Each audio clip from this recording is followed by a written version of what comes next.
بسم اللہ الرحمن الرحیم۔ السلام علیکم۔ حضرت ابو بکر صدیق رضی اللہ تعالیٰ عنہ فرماتے ہیں، میں نبی اکرم صلی اللہ علیہ وآلہ وسلم کے پاس تھا کہ اچانک ایک شخص حضور نبی اکرم صلی اللہ علیہ وآلہ وسلم کے پاس آئے اور سلام کیا۔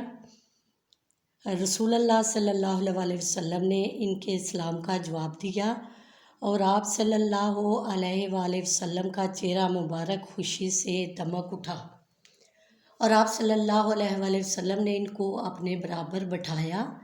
پھر جب وہ شخص جس کام کے لیے آیا تھا وہ اپنا کام پورا کر چکے اور جانے کے لیے اٹھے، جب کچھ دور چلے گئے تو نبی کریم صلی اللہ علیہ وآلہ وسلم نے مجھ سے فرمایا، اے ابو بکر، یہ ایسا شخص ہے جو روزانہ تمام روئے زمین کے رہنے والوں کے برابر اس کیلے کے عمل اللہ تعالیٰ کے ہاں پہنچائے جاتے ہیں۔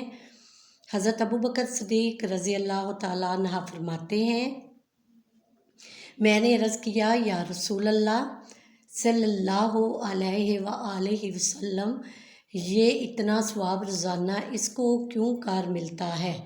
آپ صلی اللہ علیہ وآلہ وسلم نے فرمایا، یہ شخص روزانہ جب اٹھتا ہے تو مجھ پر 10 مرتبہ درود شریف ایسا درود شریف پڑھتا ہے جو اپنے ثواب میں ساری مخلوق کے درودوں کے برابر ہے۔